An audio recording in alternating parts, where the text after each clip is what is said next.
Pessoal, tudo bem com vocês? Espero que esteja tudo certo. Sejam bem-vindos a mais uma aula nossa de filosofia. Estou eu aqui para falar de um camarada que é contratualista e é influente na política e no pensamento filosófico que foi desenvolvido aí por toda a modernidade. Estou falando do Jean-Jacques Rousseau. Dando continuidade à nossa outra unidade, que a gente acompanhou os outros dois contratualistas, que é Thomas Hobbes e John Locke. Agora, para fechar a trinca, eu venho com o Rousseau para completar. Bom, antes de mais nada, eu preciso apresentar quem é o Rousseau. Lá no século XVIII, em 1712, ele foi um grande influente no cenário político e filosófico, enfim. Nascido na Suíça, como eu falei, ele faz parte do grupo dos contratualistas, que são muito importantes, que a gente não pode esquecer para a nossa prova do vestibular da UEL. Principalmente para o vestibular da UEL ou para os outros vestibulares, enfim, o Rousseau e os outros contratualistas são muito recorrentes nas provas e nas questões. Então, quando falar contratualistas, a gente precisa entender quais são os contratualistas e quais são as suas ideias, porque diferenciar cada um deles também é importante. Enfim, eu não falei, né? Peço desculpa, mas qualquer dúvida que vocês tiverem, se você fizer algum exercício sobre os contratualistas, você pode me mandar uma mensagem e a gente vai conversando. O meu Insta e o contato tá ali na capa no começo da nossa apresentação. Sem enrolação, que estou um pouco acelerado hoje, vamos lá que é fácil a gente entender o que é ser um contratualista. É uma fórmula básica, assim, digamos. Bom, como a gente viu, Maquiavel, ele foi um cara que iniciou a política tentando se deslinkar dos pensamentos mais utópicos e tentar pautar os seus estudos em coisas mais realistas, levando em conta aquilo que ele encontrava de verdade na sociedade, aquilo que ele encontrava na interação entre reinos, entre reis, entre pessoas que eram influentes na política. Ele queria deixar de lado o pensamento utópico de que, se acontecesse isso, enfim, gerou aquele guia que era para mapear a forma com que as pessoas poderiam se comportar dentro da política. Mas tudo isso já está e já tem uma base, um fundamento e um entendimento do que é sociedade e dessas relações que já acontecem, a gente entende que a gente vai tomar uma atitude X ou uma atitude Y enquanto isso estiver acontecendo. No entanto, os contratualistas eles querem tentar entender como que a gente chegou a esse estágio, como que a gente vive nesses reinados e como que a gente tem esses estados. O que deu origem a isso? Ou quais são os problemas? Quais foram os momentos em que fez uma mudança e uma alteração nessa organização social que a gente vive? Para isso, a gente tem uma formulinha que é o entendimento dos contratualistas na cronologia e na tentativa de explicar como que funciona e como que surgiu a nossa sociedade. Para isso, eles atribuem, num primeiro momento, um estado pré-civil, que seria um estado onde não existe a sociedade, as leis, as normas, o funcionamento regrado que a gente encontra hoje no nosso dia a dia ou até mesmo naquela época. Isso eles vão chamar de estado de natureza. O estado de natureza, ele é um estado pré-civil. E aí vai acontecer alguma coisa que vai nos levar à sociedade civil, aos regimes políticos, a um governo, a leis, a normas. Para isso, os contratualistas acreditam que o contrato social é algo fundamental no surgimento da sociedade. Então, quando você vê contratualista, você precisa lembrar que existia um estado de natureza, que é um estado pré-civil. Através de um contrato, as pessoas abrem mão de alguma coisa, firmam alguma coisa, assumem alguma coisa, e a partir desse contrato firmado, a gente tem a origem da sociedade, ou a sociedade civil. O Rousseau, especificamente, a gente vai ver duas obras, que é o Contrato Social e Discurso sobre a Origem da Desigualdade. Isso é muito legal a gente pensar porque como você acha que surgiu a desigualdade? Qual é o ponto fundamental da desigualdade? A desigualdade a gente consegue constatar até nos nossos dias mais atuais. Ela está presente em poder aquisitivo, em influência, em status, está presente na nossa matéria, na filosofia, mas também está presente na geopolítica, está presente na sociologia. Vocês vão ver como a desigualdade ela tem impacto e influência em diversos lugares e em diferentes formas. Mas pensando aqui no contexto do Rousseau, ele queria saber qual é a origem, qual você acha que é a origem da desigualdade e como talvez ela poderia ter sido evitada. Bom, tudo isso tentando fazer uma análise mas da organização política e social europeia lá da época em que ele se encontrava, tentando entender quais foram os arranjos que deram origem àquilo que ele estava vivendo. Continuando, para isso a gente vai tentar entender os passos e a interpretação do Rousseau no contrato social. Bom, o estado de natureza, que é o estado primário, o estado pré-civil, ele tem uma figura marcante para o Rousseau, que é a figura do bom selvagem. O bom selvagem é a generalização das pessoas que viviam no estado de natureza. O Rousseau, diferente de outros contratualistas, como Hobbes, ele não acredita que o estado de natureza ele é marcado pela violência, pela insegurança e pelo medo. Não. Para o Rousseau, as pessoas são naturalmente boas. Por isso, a gente encontra o bom selvagem no estado de natureza. É uma pessoa que é boa, que ela é livre, e além de livre, ela é feliz com essa condição que ela vive. Tudo funciona de forma harmônica. Bom, algumas características para o Rousseau são fundamentais no entendimento do bom selvagem. O bom selvagem ele não tem noção de acúmulo. Ainda que como um ser racional, que é algo também fundamental no entendimento do Rousseau, porque isso difere os seres humanos dos animais. O Rousseau ele acredita que os seres humanos eles não seguem os instintos, ou melhor, eles conseguem controlar os instintos. Isso difere ele dos animais, e é por isso que no estado de natureza a gente não encontra uma violência, uma insegurança, uma ganância, um egoísmo exacerbado na interpretação do Rousseau.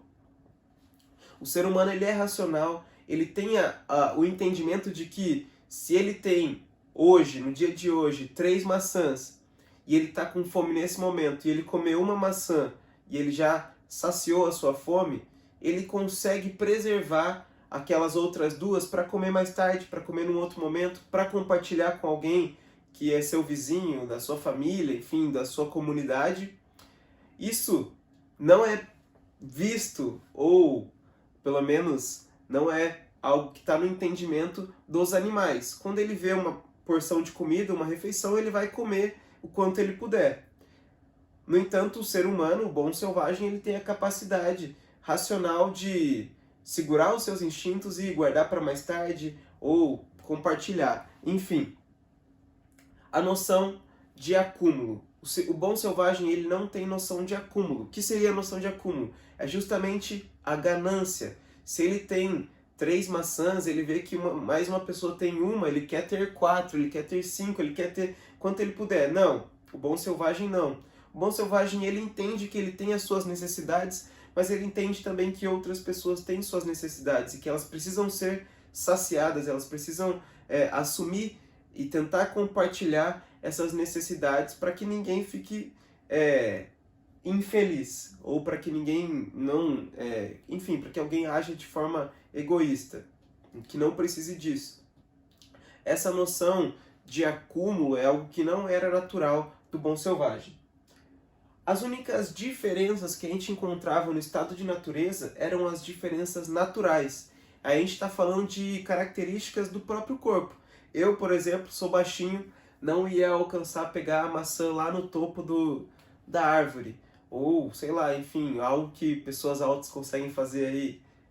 Não sei dizer, né, porque eu não sou alto, mas as diferenças são naturais. Existem pessoas que são mais fortes, existem pessoas que são mais fracas, existem pessoas que são mais rápidas, existem pessoas que têm mais habilidade para nadar, mais coordenação para fazer outras coisas, enfim. Essa era a principal diferença que a gente encontrava no estado de natureza. E não é uma diferença estabelecida, é uma diferença natural. Ela simplesmente é espontânea. Algumas pessoas nascem com habilidades ou com determinações físicas para uma coisa e outras não. Além disso, o bom selvagem ele é dotado de perfectibilidade. Isso é uma condição que ajuda a equilibrar as diferenças naturais. O que é a perfectibilidade? É a capacidade de autodesenvolvimento. Então, no momento em que uma primeira vez você coloca a mão no fogo, numa segunda vez você já não vai se queimar, porque você já aprendeu que você, colocando a mão em cima do fogo, vai se queimar. Claro, estou dando um exemplo simples, mas a perfectibilidade ela era constante no estado de natureza. As pessoas aprendiam a pescar, aprendiam a caçar, aprendiam a colher as frutas, a plantar, a cuidar da terra. Isso é uma capacidade de se adaptar. Pode ser adaptar ao ambiente ou adaptar aos riscos que o ambiente oferece. Enfim, a perfectibilidade ela é essa capacidade que o bom selvagem tem. Essas três características são muito importantes.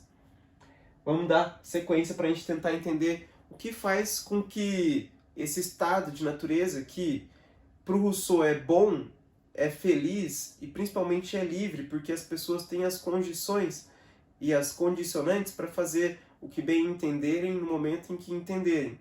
Claro que isso seguindo um regramento natural que faz com que não haja aquela intenção de agressão, de passar a pessoa para trás, porque ele é bom por natureza. No entanto, aí sim a gente tem o momento em que o Rousseau discursa sobre a origem da desigualdade. E ele fala que a origem da desigualdade está alinhada ali com a origem da sociedade corrupta. E a sociedade corrupta tem como fundamento a propriedade privada.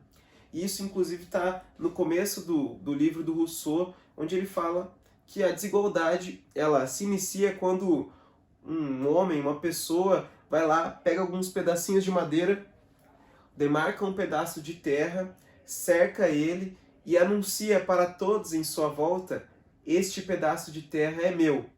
Uma vez que ele anuncia, ele encontra pessoas que são ingênuas, que são boas e não contestam ele nessa sua afirmação. As pessoas acabam cedendo e aceitando que aquele pedaço de terra realmente é dele, instaurando então a propriedade privada.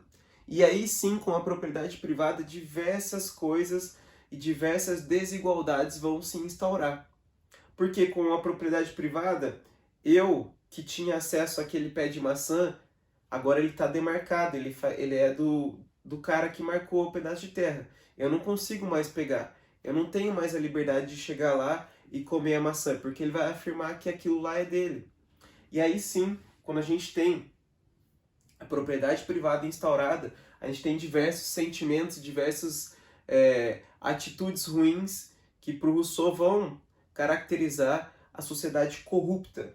Aí sim a gente tem o egoísmo, a gente tem a ganância de querer buscar cada vez mais terras, de querer buscar acumular bens, acumular terras, acumular vantagens, acumular status, acumular poder financeiro e aquisitivo.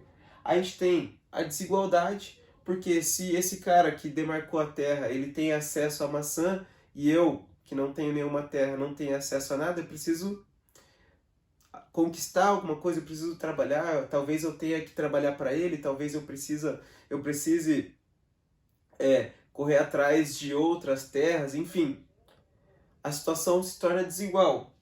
Além disso, a gente tem as relações de escravidão sendo incorporadas. Uma vez que o cara é dono de uma terra, ele fala que você vai ter que trabalhar para mim, para você conseguir comer, você vai precisar, sei lá, realizar trabalhos para conseguir dinheiro, que seja dinheiro, mas com o dinheiro você vai ter que comer, você vai ter que cuidar do seu corpo. Enfim, a gente tem a liberdade ferida, a bondade ferida e principalmente a felicidade ferida.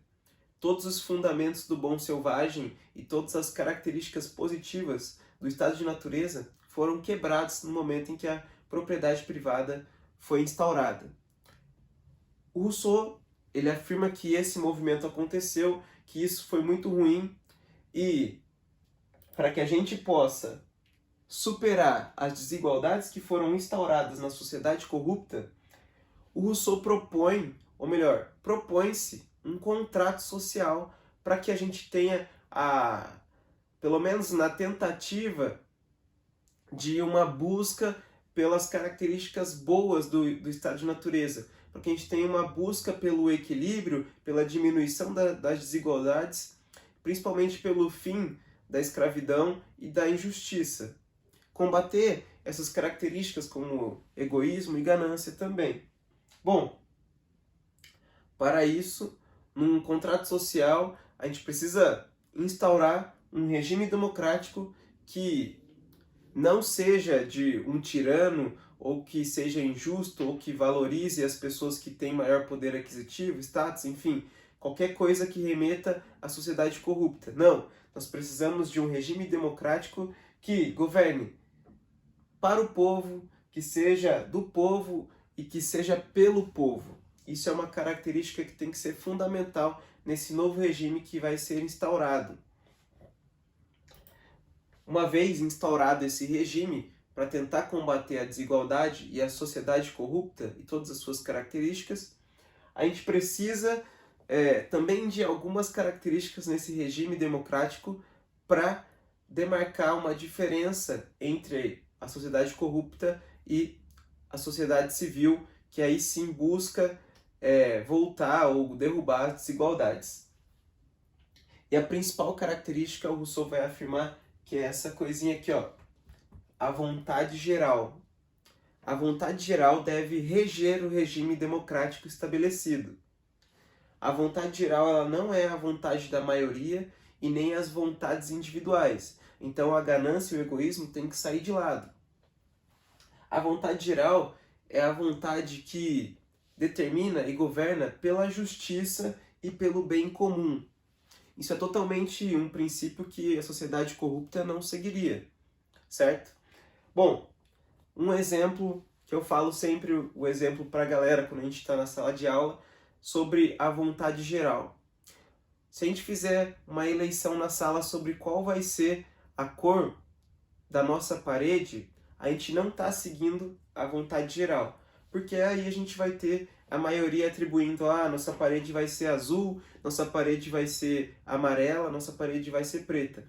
Ou se por um acaso eu fizer uma consulta com a sala que cor que eles queriam a parede, e aí cada um fala a cor que acha mais legal ou que acha que seria vantajosa, e aí eu faço uma linha de cor ou de cada cor das pessoas que falaram na pesquisa. Isso também não é a vontade geral. A vontade geral, ela leva em conta outras coisas.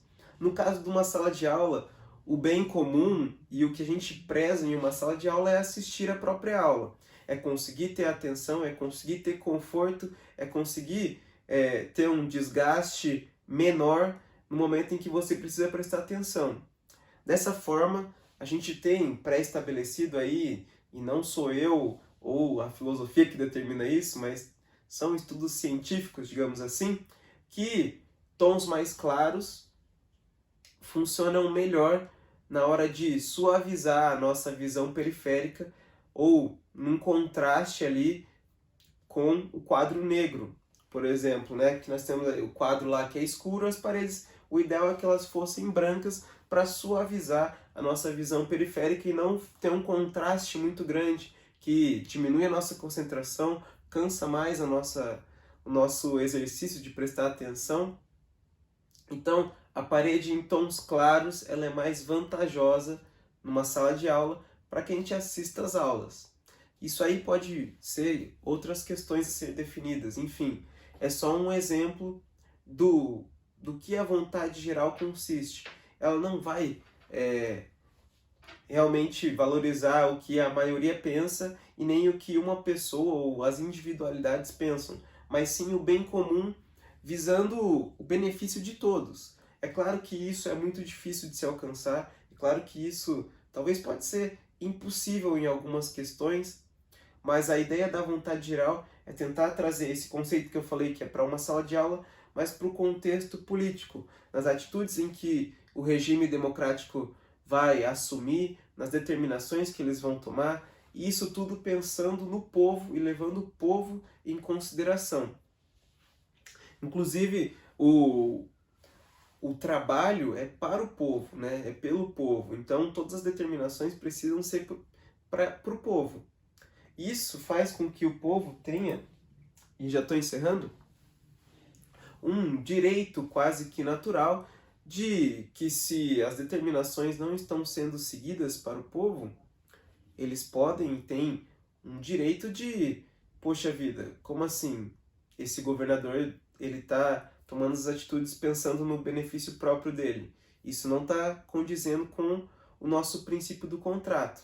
E aí sim, existe uma cláusula que eles podem realmente trocar a pessoa, enfim, tirar essa pessoa do poder, porque ela não está tomando as atitudes pelo povo. Tranquilo? Acho que deu para falar aí os principais tópicos, mais ou menos a estrutura geral do Rousseau. Como eu falei, qualquer dúvida que vocês tiverem, é só me mandar uma mensagem, só a gente trocar uma ideia. Façam os exercícios e qualquer coisa a gente conversa, beleza? Com isso eu me despeço, fico até no aguardo de vocês e até a próxima, pessoal.